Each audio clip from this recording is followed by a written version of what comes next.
Welcome, ladies and gentlemen. It's Zurich Invest night again here in Zurich. Now the second one already here this year. And with me here for the first time, and it's a big honor for me, John Reed, the head of research from the World Gold Council. John, welcome. Excellent. Thank you very much. Yeah, pleasure having you here. Really fantastic. You guys do fantastic work for the gold market, for the industry, of course. Maybe you can shortly describe what is your, let's call it, association doing. Well, what our job is to grow gold demand. And one of the ways that we believe you can grow gold demand is to make people comfortable about the information that has been spoken about on the gold market. So we try and be the experts on supply and demand, and also provide insights into certain aspects of the market so that people can feel confident when they're thinking about buying gold that they have the right data and the right information about the gold market.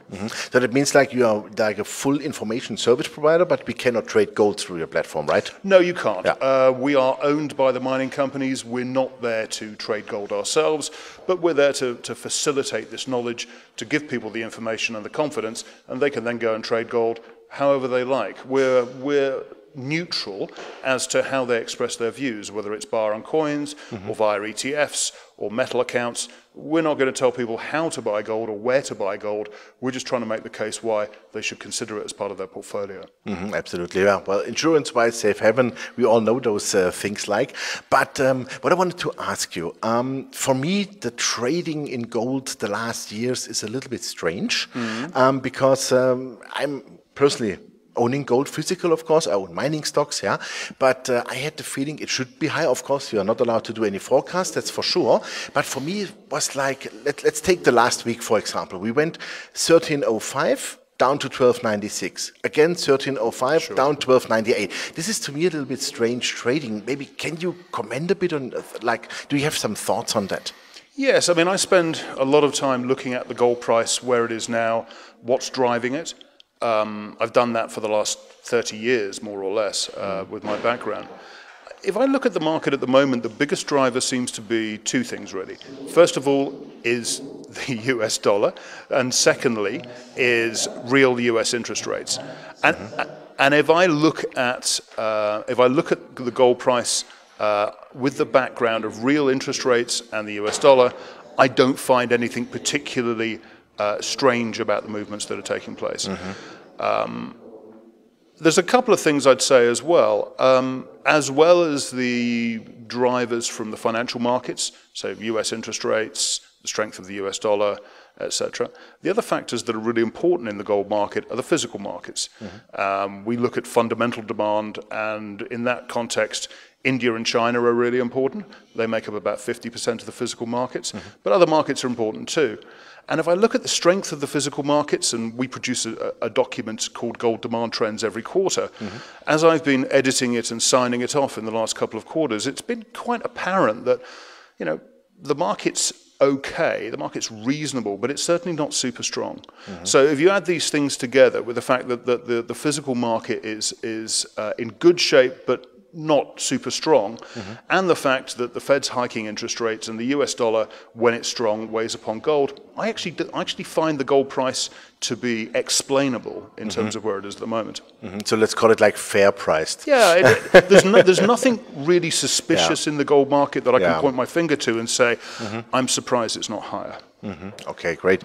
Let's come to your, you already said it, you are publishing every quarter the gold demand side, or let's of course also supply. Maybe can you give us a little bit of an insight how the markets are structured today? You said it already, China, India are the main buyers, of course. I just had a meeting with a bank last week, and they told me, you know, when gold went down below the 1300, we got 5 tons of a buying order from China. So do you see there, let's say for the next foreseeable time, higher demand due to, let's say concerns of the dollar, of the debt situation? Let me pick it up on that. I mean, there's two things I'd say. I mentioned before, China and India are about 50% of the physical markets for gold. We see, in the case of China, the first growth in 2017 since 2013, and that's really positive. China's had an explosive history in demand growth over the last 10 or 15 years, going from around a 200-ton market a year to now about a 1,000-ton market. Now, this peaked in 2013 when the gold price fell sharply. We saw a big increase in demand out of China that year. But the next few years have seen that demand falling back somewhat. And I think what happened there was interesting is that the price fell so fast, this encouraged everybody to buy gold, thinking that, that it was a great buying opportunity. It encouraged the jewelry shops to expand. It encouraged the manufacturers to expand as well. But rather than bounce back, gold actually declined for a couple of years thereafter. And that left an industry that was too big and had too large stocks.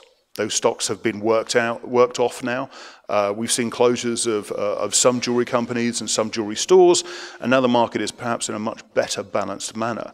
So now we're beginning to see growth come through. And if we look at our research, the biggest driver of long-term growth for gold demand is economic growth, and particularly consumer income. And Chinese consumer income is growing, and if they're going to rebalance their economy from investment towards consumption, that should be really positive going forward. So the biggest market in the world has turned, and I'm quite positive about the prospects going forward. India is another case in point. It's about an 800-ton market. It used to be the biggest market in the world until China caught it up. But there we're seeing now that there's a big restructuring taking place in the Indian economy, which should be very beneficial for gold demand there too. I think the biggest thing that's taking place there is that the Indian government is now recognizing of the positive contribution that gold makes to the economy in their budget, which came out on the 1st of February, making strong comments about how gold is going to be treated as an asset class, how the industry will modernize and come into the 21st century. And I think all these factors are positive going forward as well, particularly since 70% of gold demand in India comes from rural areas, and the big drive by the Indian government is to double rural incomes over the next 5 years. So again, going back to what we said before, if the biggest driver of gold demand is consumer income, and 70% of it comes from the rural areas, doubling the rural areas' wealth over the next 5 years will be a very positive driver for the gold market. Fantastic. So now we see, let's say, a higher demand. You are quite positive for that. But what is on the supply side? I mean, we have discussed like a gold peak. I heard this from peak oil, you know. I mean, this is something, I cannot really believe. But what are your thoughts on that? Well, peak oil didn't work out very well, did it? Exactly. And I think as a mining engineer, which is what my background is, I would always say there is more gold to be discovered and mined. But there have been a combination of factors over the last 5 to 10 years which make it likely that gold production probably has plateaued and may even decline over the next few years or so. And the reason for that is fairly simple. Gold mines need to be replaced. They don't last forever. So we know the mines are getting older and getting more mature. So therefore, you need to keep discovering new gold, and you need to be starting new projects and new mines. So if we look at the project pipeline, things that will be developed over the next 5 years or so, then it looks a bit sparse. There's probably not enough new mines coming into production to replace the mines that are running out of ground. Based on external numbers from all the mining companies that we've added up, it would seem likely that gold production plateaus or reaches a short-term peak perhaps either this year, potentially next year, depends how things work out, and then declines at a rate of maybe 1 to 2% per annum over the next 5 years. What is very clear, however, is if the mining companies don't spend a decent amount of money bringing new mines into operation, that short-term decline could turn into a longer-term decline as well. Is this something like I would call it relict from the last financial crisis? Because it looked to me like exploration was dried out for at least 4 or 5 years. Then the mining companies, restarted slowly to do something. But maybe also it's a function of, let's say, not assuming really higher prices, but the costs are not really going down. I think there's a couple of things. I think the global financial crisis played a role. I think the fall in the gold price in 2013 played a bigger role, to be honest. It was at that point that we saw the mining companies massively slow down their capital expenditure. And that slowdown in capital expenditure is going to translate into fewer mines. Exploration itself hasn't been hasn't been a major factor here. Yes, the discoveries have been fairly sparse, but there are a number of mines out there that could be started and could be developed. If the mining companies were confident enough about the economics going forward, and also if they could raise the billions of dollars necessary to start these operations. So we keep a very close eye on both discoveries, but also on the new project pipeline.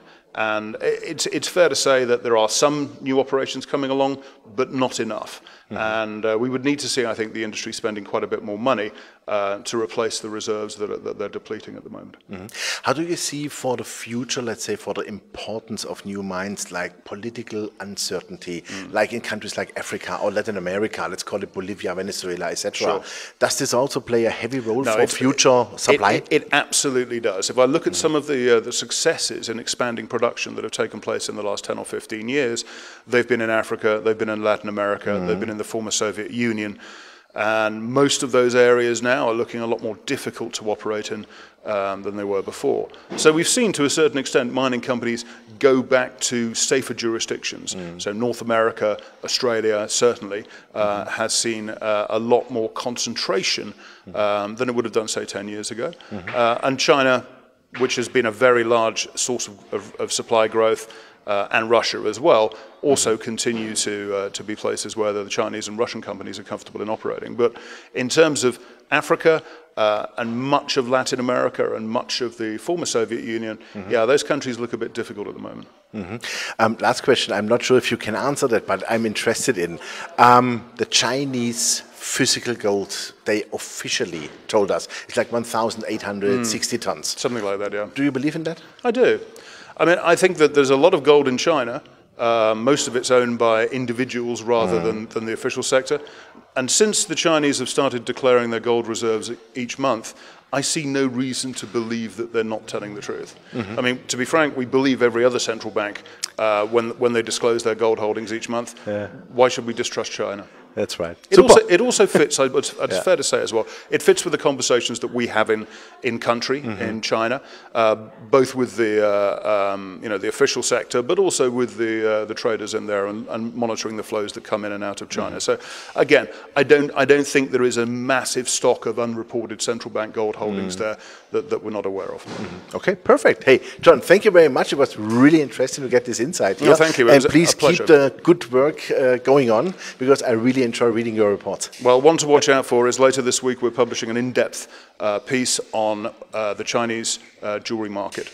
And that's one of the most important elements of the demand side. I think it's a really good piece written by our China team and edited by my London colleagues. So keep an eye open for that. Super. We'll do that. Thank you very much. Thank you. Thank you. Yeah, ladies and gentlemen, it was John Reed, the head of research for World Gold Council. And yeah, you heard it. Demand is strong, and also the supply is, a little bit sparse, as he called it, also with new mines. So it looks like China and India are still the key drivers for the gold demand.